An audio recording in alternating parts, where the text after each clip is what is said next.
algo muy novedoso, porque siempre pensamos del emprendedor, plan de negocio, qué va a hacer, cuál es el producto o el servicio. Y por ahí esto era una mirada hacia, digamos, cómo tiene que ser el emprendedor, digamos, qué significa emprender, cómo con quién, un poco la mirada hacia adentro, ¿no? ¿Qué se necesita para embarcarse en esto? Yo no soy la experta, así que no voy a hablar mucho más.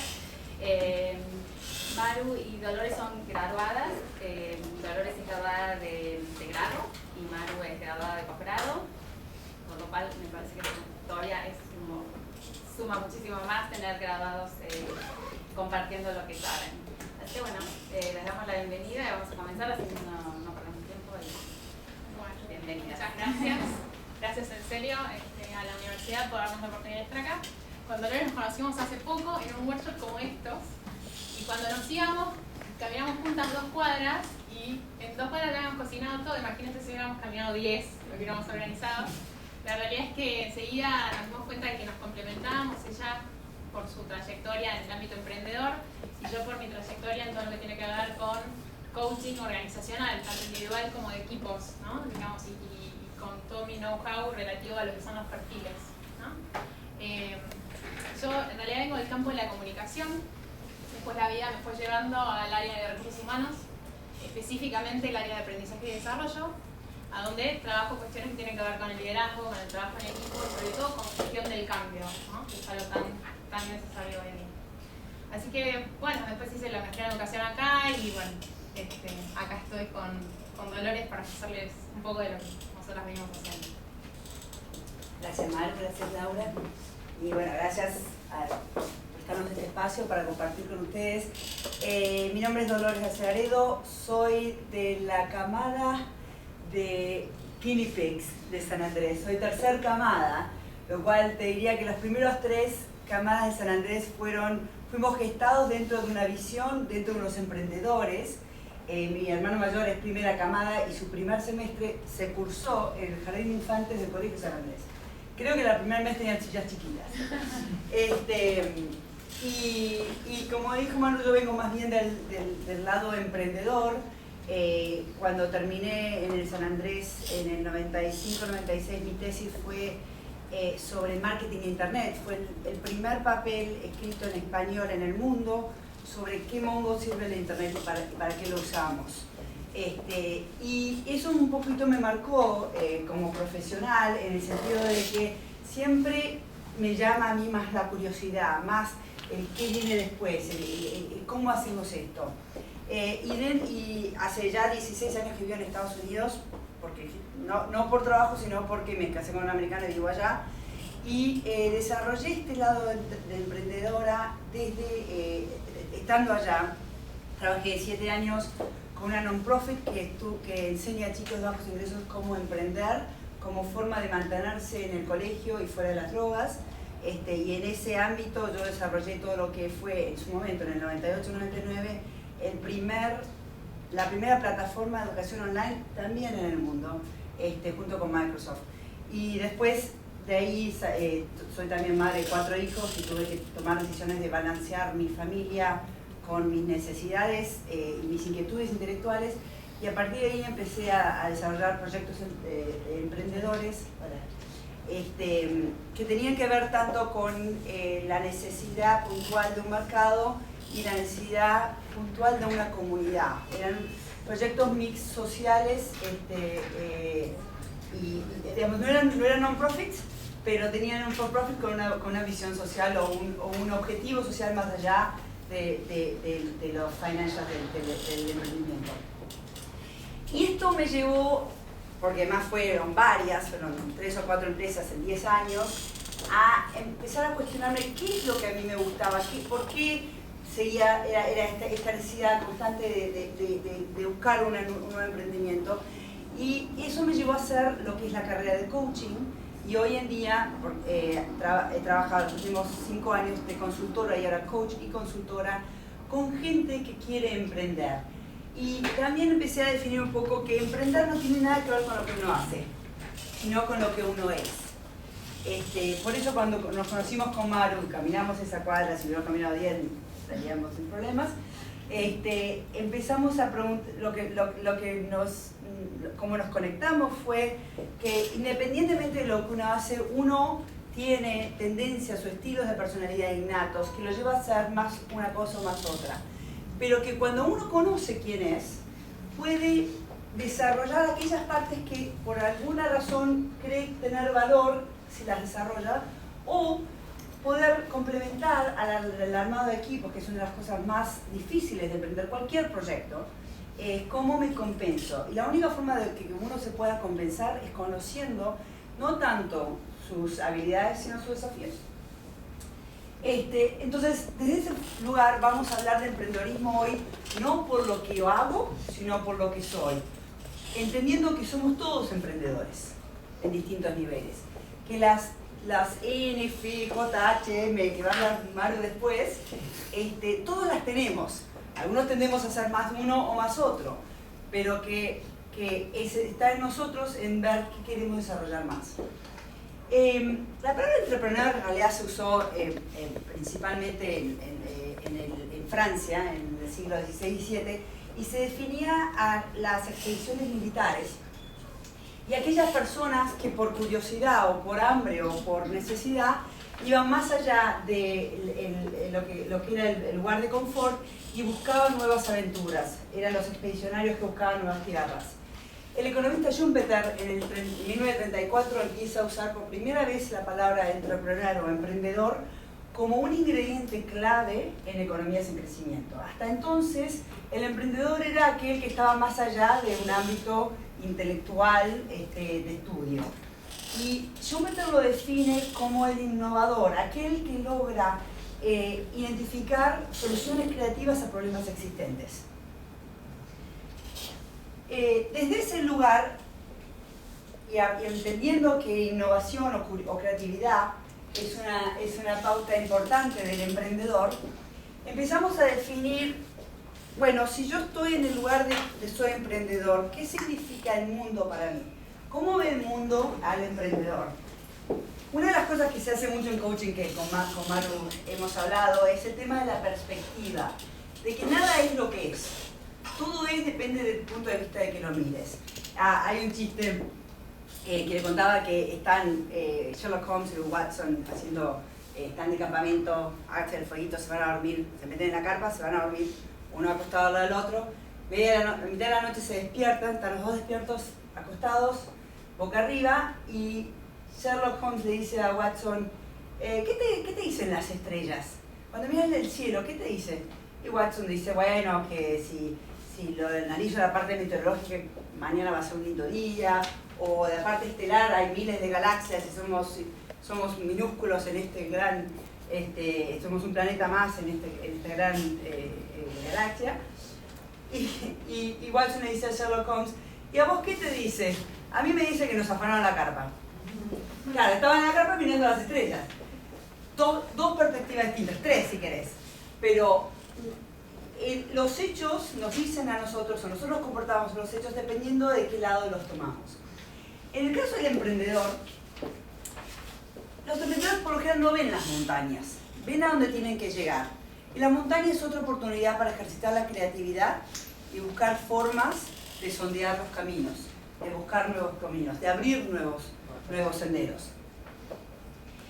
En ese sentido, quisiera invitarlos primero a pensar por un momento a gente que ustedes identifican como emprendedores, gente que ustedes conocen, independientemente, no tiene que ser Steve Jobs, puede ser el kiosquero de la esquina.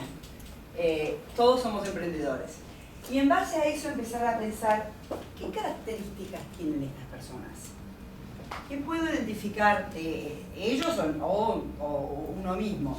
¿Qué características tiene el emprendedor para ver la vida o vivir la vida de un lugar de emprendimiento, de un lugar de emprendedorismo?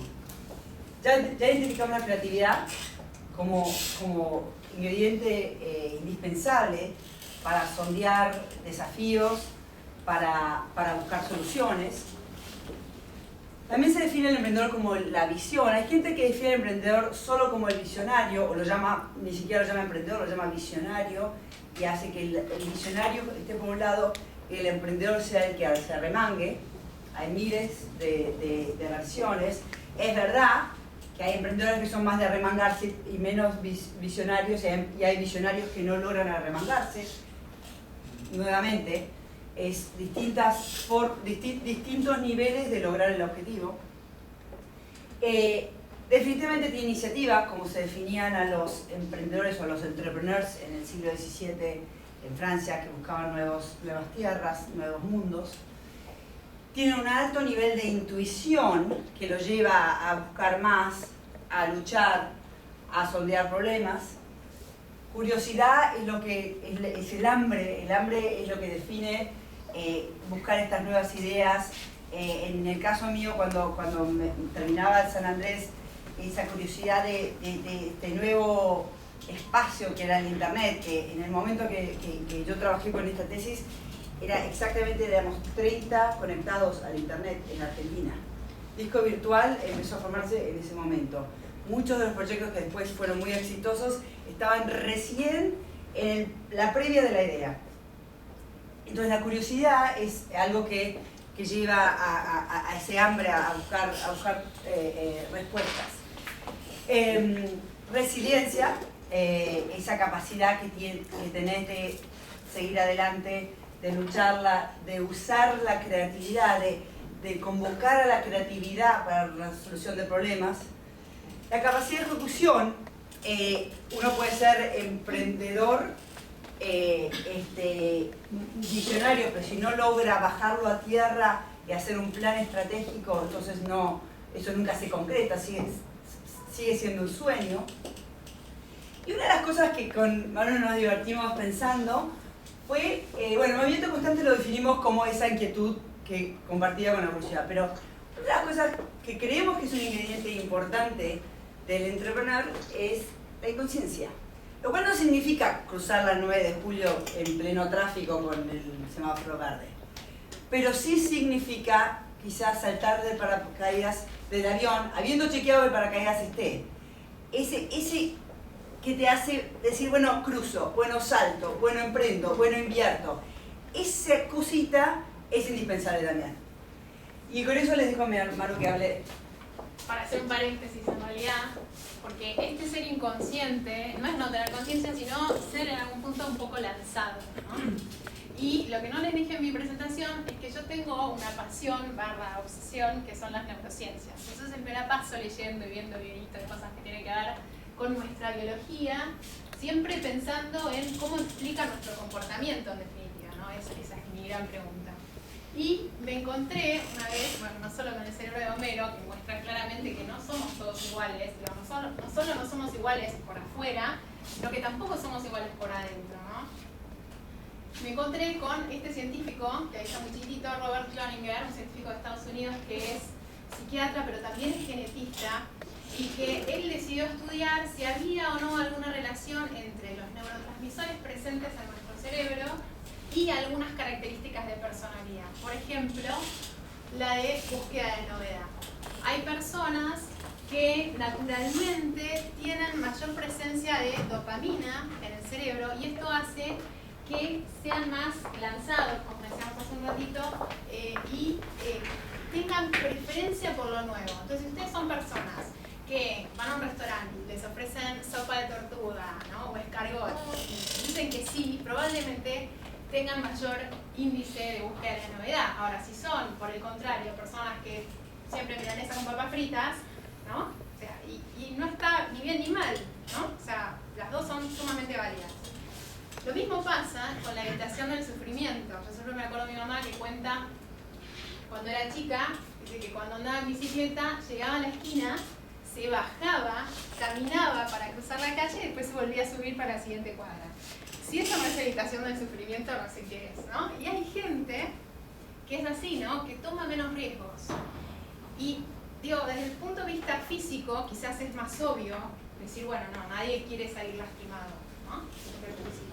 Pero cuando hablamos de otros planos, es importante empezar a ver, y acá es en donde el coaching entra a jugar su papel importante, que no todos sufrimos las mismas cosas.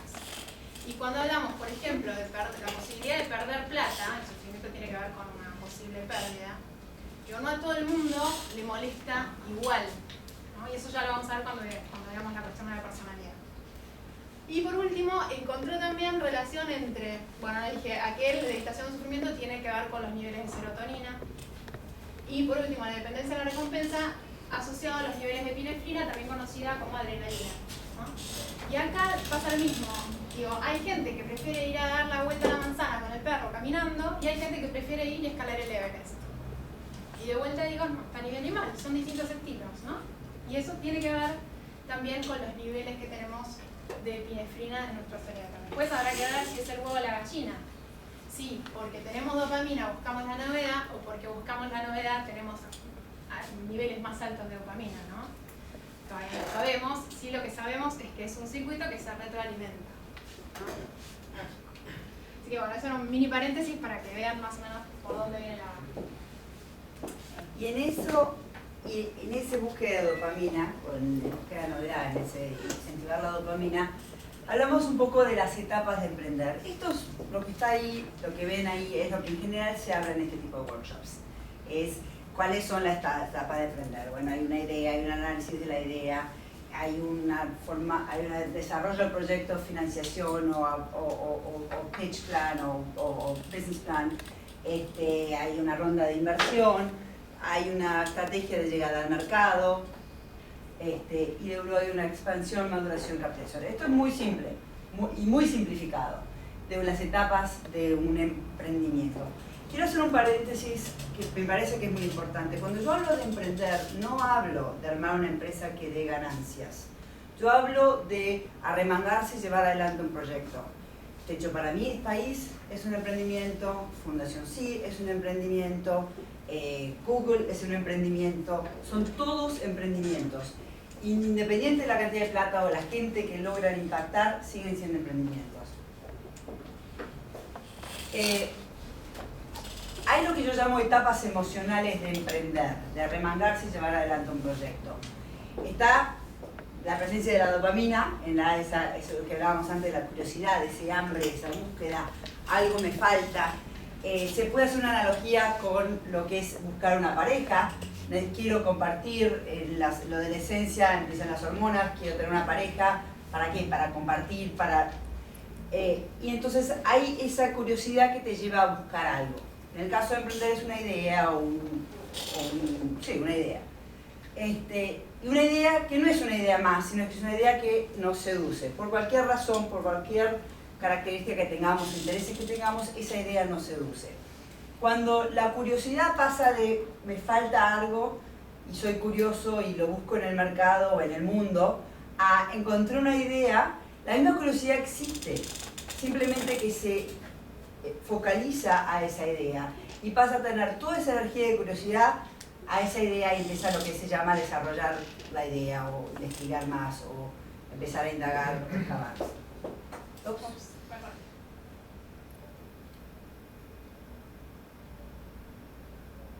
Bueno, una vez que estamos con esa idea que nos seduce, estamos en la etapa de lo que llamamos el enamoramiento. Necesitamos salir, compramos una coca, lo que fuera. En esa seducción, lo que pasa es, empieza una relación donde yo como emprendedor quiero pasar tiempo con esa idea. Paso las noches leyendo online, salgo de trabajo más temprano y voy a hablar con alguien que sabe del tema. Pasa ese proceso de que la curiosidad pasa a un proceso de seducción y enamoramiento donde yo necesito estar con esa idea y saber más y más y más. Hasta que me enamoro, hasta que realmente esta idea es la mía, me enamoro y pasa lo que llamamos la pasión, el primer beso o el darle la manito, depende de las etapas. Y en el caso de aprender es lo que llamamos acción.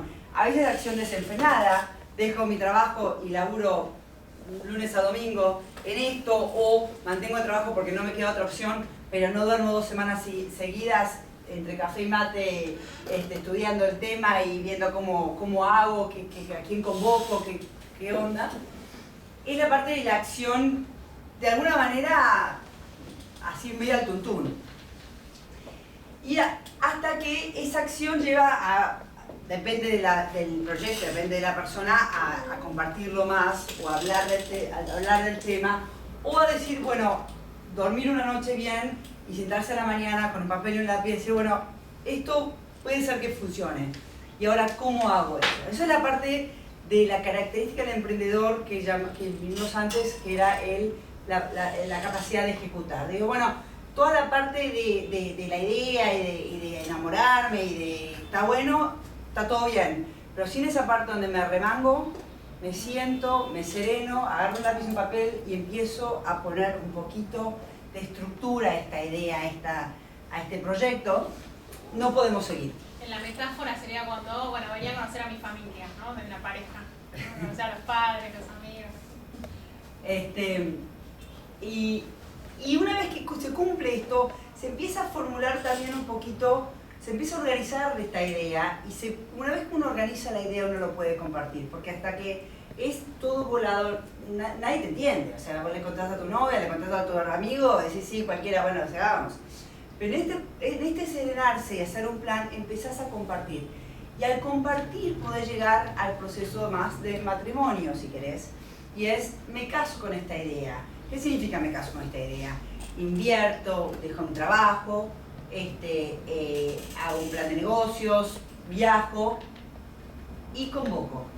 Convoco, ¿qué significa convocar? Una de las cosas más difíciles de cualquier emprendedor es el armar el equipo que logre llevar este proyecto adelante. En ese armado de equipo es donde lo hablábamos antes, donde es importante conocerse a uno mismo y entender no solo qué necesitas vos para armar un proyecto, sino qué necesita el proyecto.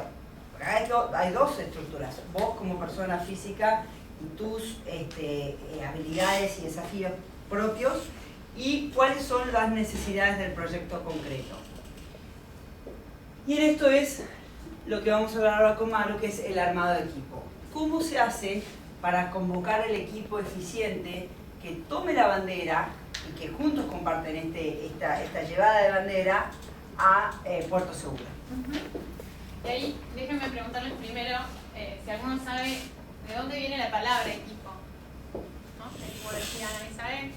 Bueno, equipo viene de skipper, que viene de skip, que significa barco, y es un término escandinavo, algunos dicen que tiene origen germánico, y se usaba para designar a todo aquello que yo tenía que meter en el barco antes de emprender una travesía, ¿no? De hecho, al día de hoy todavía hay, uno puede referirse al equipo como, por ejemplo, el equipo para escalar. ¿Es preparado el equipo? O sea, el equipo en términos materiales. Sin embargo, cuando hablamos en cualquier organización, en el ámbito de negocios, cuando hablamos de equipo, hablamos de ¿qué? De personas. Si hablamos de personas, hablamos de personalidad.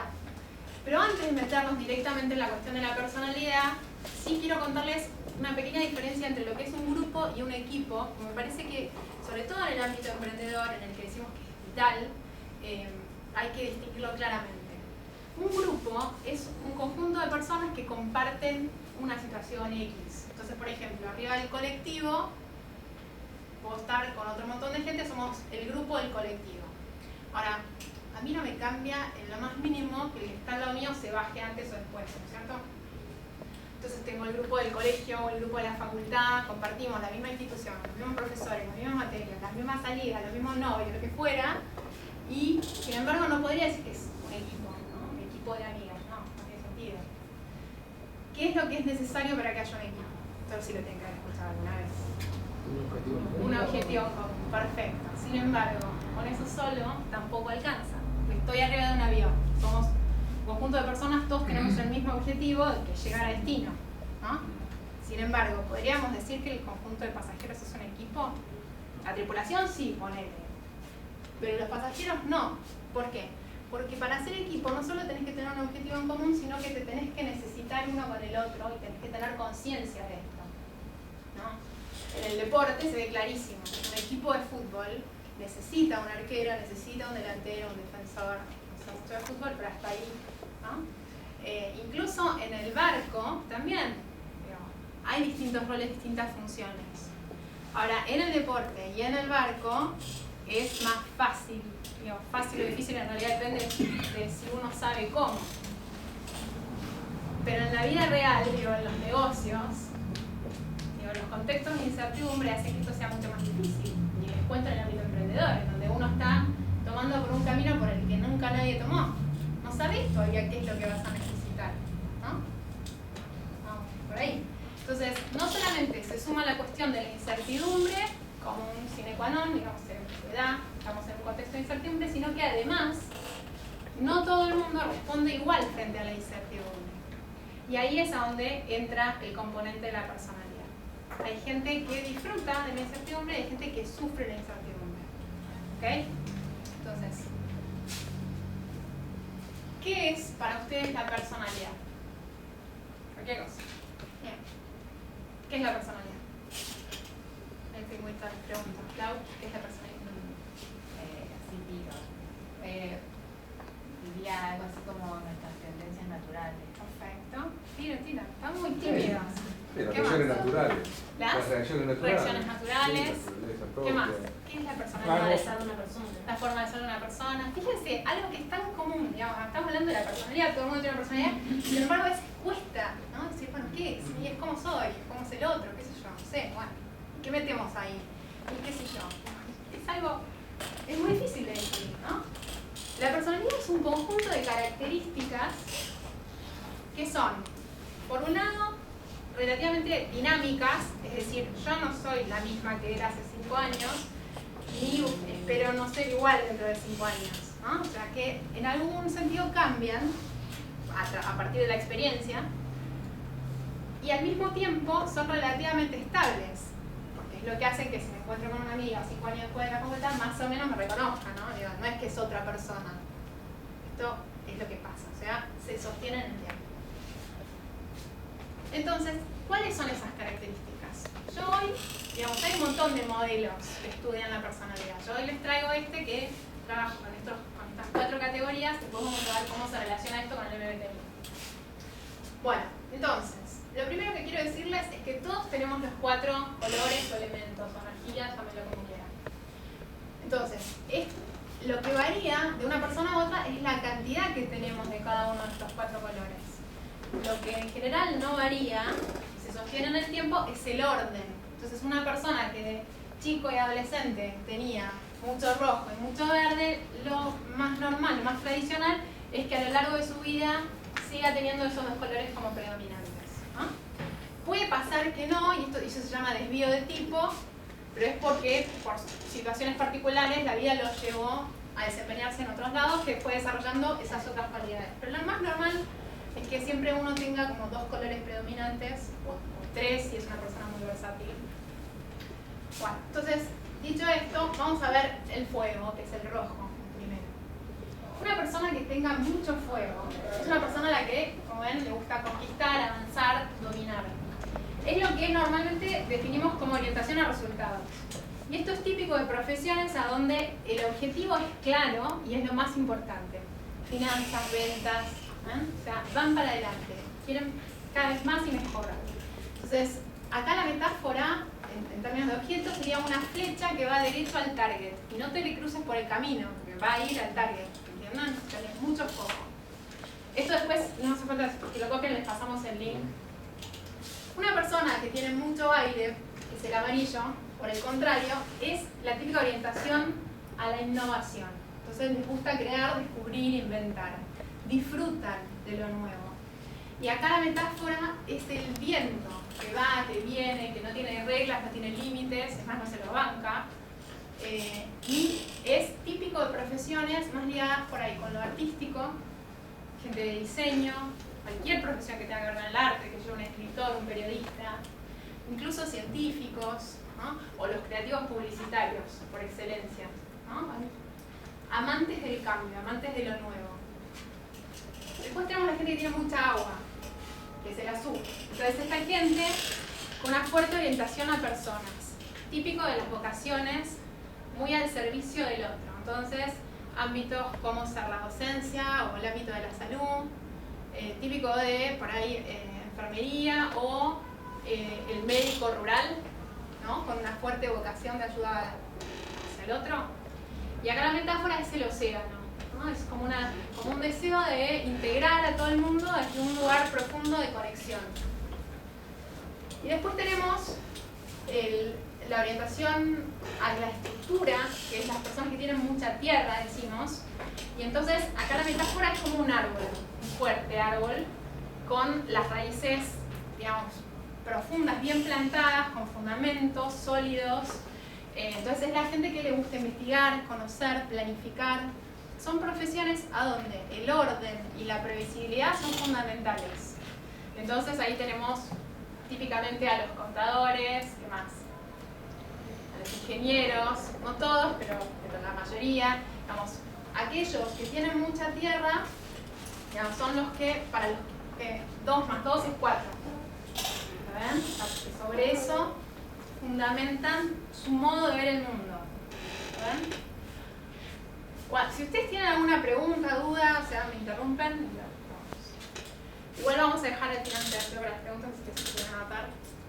Bueno, entonces esto es lo que más le gusta a cada color, pero por supuesto está el otro lado de la moneda, que es lo que más les cuesta a cada color. Entonces, el tipo que era el broker, que trabaja en Wall Street y que es el que va la flecha al target, y le va a costar más respetar, consensuar, esperar. Lo mismo que al tipo que tiene una chica que tenga mucho aire, que es el mundo de las ideas y de la innovación, y le va a costar perseverar, concretar, permanecer, porque no es lo suyo. Lo suyo es ir de una cosa a la otra, ¿no? Son como más saltarines. De hecho, en coaching es la orientación a la flexibilidad, vivir saltando de una cosa a la otra. Después tenemos la gente que tiene mucha agua, ¿se acuerdan del médico rural, por ejemplo? Entonces hay gente que le cuesta soltar, le cuesta tomar perspectiva, le cuesta proyectar. ¿Por qué? Porque lo suyo es estar aquí y ahora en contacto con el otro. Ese es su fuerte. Entonces no le pidas al médico rural que atienda a un paciente cada 5 minutos. No, porque para él la medicina es otra cosa. ¿Lo ven? ¿Y qué pasa con la gente que tiene mucha tierra? Si eran el árbol, que son el sostén y la estructura, no le pidas que cambie, que no controle o que sea flexible. Porque a un árbol no se le puede pedir que se mueva, salvo que sea del Señor de los Anillos, ¿no? Es así, y está en su naturaleza, por eso digo, la cuestión de la personalidad sí tiene un fuerte componente hereditario. Esto no significa que como uno nace, queda, ¿no? Después, por supuesto que la experiencia incide y mucho, es lo que se llama epigenética, ¿no? Digo, la interacción entre la genética y el ambiente que hace que determinados genes se expresen y determinados no. ¿Okay? Estamos condicionados pero no determinados por nuestros genes. Ahora, ¿por qué pasa esto? Y pasa porque en realidad todos tenemos como un motivador principal, que es el que guía nuestra conducta desde que nos levantamos hasta que nos vamos a dormir. Entonces, si tengo muchos juegos y hay algunos que se están riendo porque seguro que se vieron identificados, seguramente voy a estar buscando cada vez más poder. Y no es un poder en el sentido autoritario de la palabra, sino es simplemente poder hacer cada vez más y mejor de lo que sea. Es como de autosuperación, es un deseo de autosuperación, y el rojo es lo que habitualmente conocemos como la ambición. Por otro lado, si yo tengo mucho amarillo, lo que voy a estar buscando constantemente es tener cada vez más libertad. Por esto de la libertad creativa, ¿no? Eso me da mayores posibilidades. Al amarillo le gusta tener cada vez más opciones. En cambio, el que tiene mucha agua, como está preocupado por esta cosa del cuidado del otro, digamos, sintoniza muy bien con las necesidades de quienes están alrededor, como que tienen las antenitas de hilo, lo que más les importa son los contextos de armonía, ¿no? Como el agua que busca que la cosa fluya. ¿Se entiende? Y por último, los que tienen mucha tierra, lo que buscan todo el tiempo es seguridad. Por eso esta como pasión o obsesión por el conocimiento, por la información cierta, verificable, previsible, ¿no?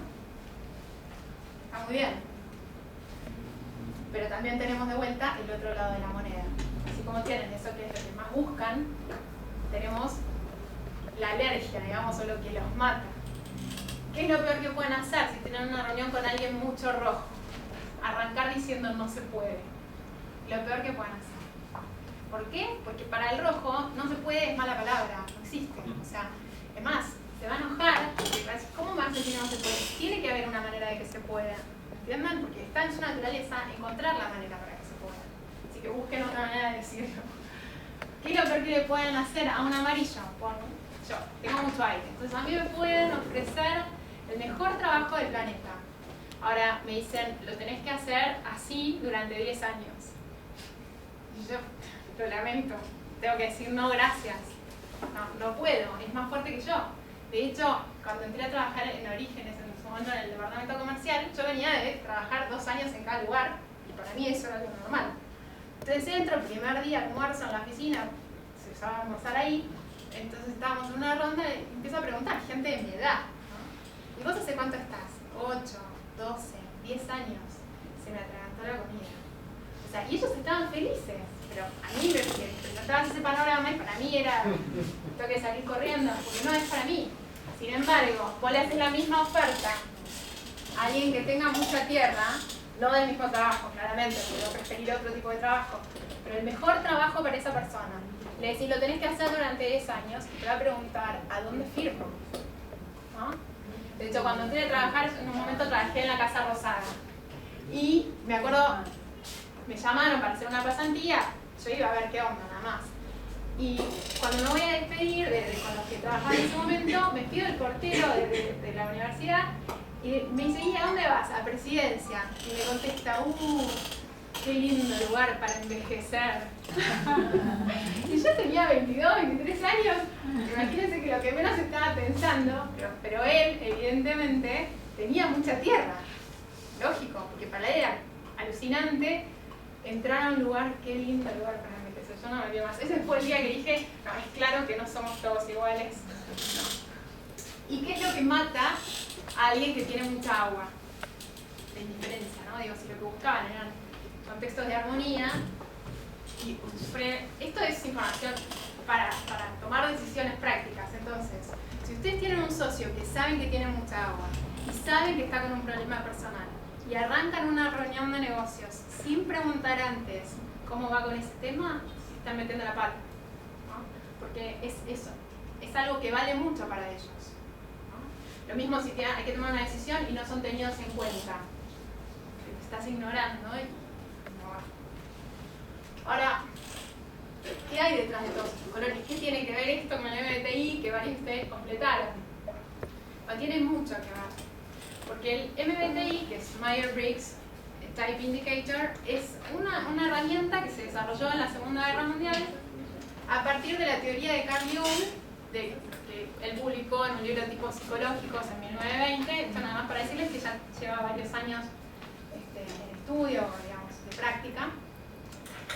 Y este test, lo que tiene, si se acuerdan, para muchos que lo hicieron, son 4 letras, ¿no? En la primera, uno puede ser E o I, o sea, extrovertido o introvertido. ¿Y qué significa esto? No es si uno es más tímido o tiene más amigos, no. La introversión o la extroversión tiene que ver con si yo tengo mayor riqueza en el mundo interior o en el exterior. Entonces, alguien extrovertido conecta y carga sus pilas en contacto con otros. Y entonces, por ejemplo, alguien extrovertido que tiene que decidir algo, lo consulta hasta con, no sé, el verdulero, ¿no? ¿Por qué? Porque procesa acá afuera y va como conectando y así carga. Mientras que un introvertido, en realidad, carga sus pilas en soledad y va como procesando, contrastando contra sus propias ideas y sus valores, digamos, todo el conocimiento acumulado que tiene adentro. El extrovertido primero habla y después piensa. Entonces el extrovertido es el que se sube al taxi y le contó al taxista toda su vida. El introvertido no, elige muy bien con quién compartir qué. Porque primero piensa y después dice. ¿Ven? Y acá la población está dividida más o menos 50 y 50. Hay, para los que les interese, en realidad una TED muy buena de Susan Cain, que escribió un libro sobre el poder de los introvertidos. Y lo interesante que ella muestra es que en realidad la sociedad necesita, y mucho, de personas introvertidas. Que los grandes inventos salieron de personas introvertidas que fueron como elaborando y procesando todo lo que iban acumulando. cuando en realidad la educación premia la extroversión.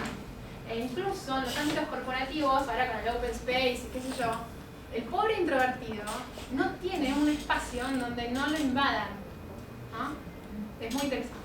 Pero bueno, esa es la primera letra, E, O, I. La segunda letra, esta otra, acá, es L o S. Entonces, uno puede ser intuitivo, esto significa que va de lo general, o sea, arriba, a lo particular. Y entonces es una persona que primero ve el bosque y después ve el árbol. Eso tiene que ver con cómo se procesa la información, ¿no? Es el eje de procesamiento de información. Esos serían los intuitivos. O puede ser sensorial. Sensorial viene de los 5 sentidos, en cuyo caso es un perfil más concreto, más basado en los hechos y no en las ideas. Y entonces este tipo de personas van de lo particular a lo general. Ven primero el árbol y después el bosque, ¿eh? Hacen zoom out, mientras que el intuitivo hace zoom in. Y esto en realidad, en general, digo, un intuitivo ve el bosque y si tiene tiempo y ganas, baja a ver el árbol, ¿no? Porque en general, cuando uno está en uno de los extremos, no le gusta el otro, el opuesto. Al contrario, le embolan los detalles. El que es muy intuitivo le aburren los manuales.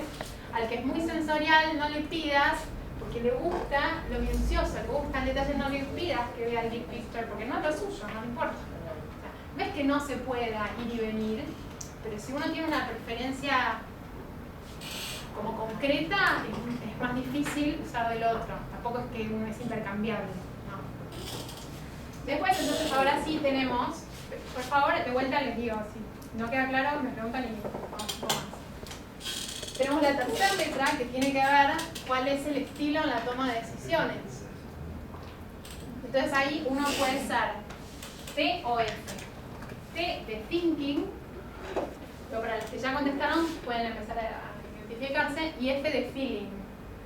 Acá, lo mismo que en el anterior, olvídense de qué es lo que tienen ustedes asociada a esa palabra. Porque cuando yo digo feeling no hablo de sentimientos, ahora les voy a explicar de qué hablo. O cuando hablo de intuición no hablo del sexto sentido, ¿no? Estoy hablando de lo general o de lo particular.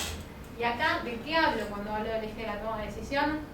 Los T son personas que cuando ponen en la balanza algo para tomar una decisión, lo que ponen son variables duras, concretas, medibles. Entonces, si yo tengo que decidirme por un trabajo, me decidiré por el trabajo que me paga mejor. Por ejemplo, un criterio X objetivo. Puede ser ese o puede ser el trabajo que me quede más cerca de casa.